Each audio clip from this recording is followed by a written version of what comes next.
ChatGPT is a powerful tool, and just like any tool, understanding how it works and how to use it unlocks its potential and makes it more useful and beneficial. A lot of people have played with ChatGPT and artificial intelligence and have explored it and know pieces of it. But to understand how to really interact with it, how to do things like take advantage of chat history, of how to do good prompt writing, understanding steerability, these are some of the powerful concepts that unlock the potential of this powerful tool. Here, and some of you may have already played with it a good bit. The layout is incredibly easy to use, very intuitive, looks remarkably like a search engine.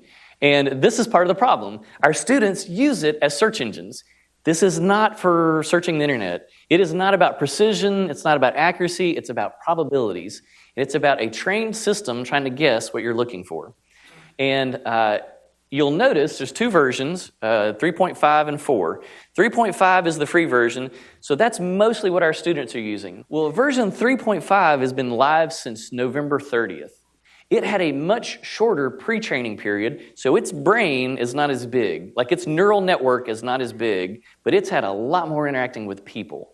And so its abilities are smaller, but its accuracy is better because it's been interacting with 1.8 billion people a month on their website. Do we have any language instructors in here? You might teach language in here? What's your name? Valerie. Valerie, what do you teach? Spanish. Is it your second language? Yes. Fantastic. Did you learn Spanish in school and then did you ever have a chance to go anywhere that spoke Spanish? How did your learning change when you went from the classroom to being around people that spoke Spanish? That's when I learned, really. Exactly what she just said. If you've ever learned a language, I know I spent 3 years in school trying to learn a language, and then once I got in country for like a week, I knew so much more after being there for 1 week. I still had this massive vocabulary and all these rules that I had learned, but being in country, actually speaking the language changed. That's what 3.5 has had. 3.5 has been in our country since November 30th. Version 4 came out in February, and they keep updating it. Its brain is significantly larger. Matter of fact, you'll see down here that the last time they closed the pre-training period was September 25th. This is an important notification. When your students cite using it, this is what I tell mine, you have to cite what pre-training period you're talking about, because it has information from the internet up through September 25th.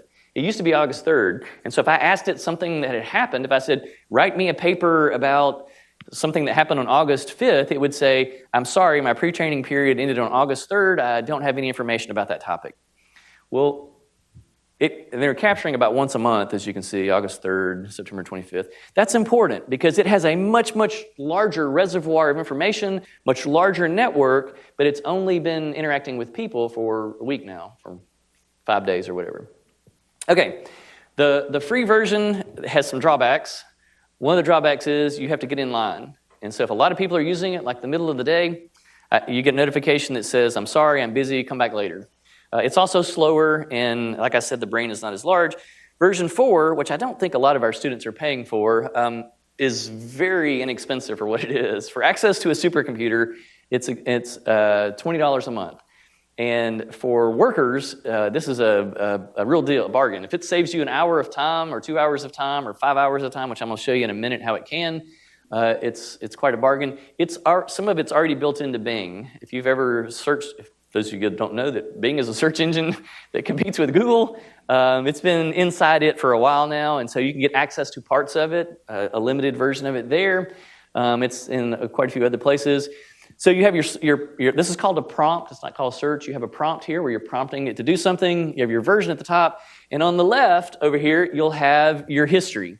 And the reason they call it chat is because it views your interaction with it as a conversation. Like, these are conversations that I had with it. That's why they're calling it chat, because conversation GP was too long probably. And so, and we're still not to the most amazing part yet.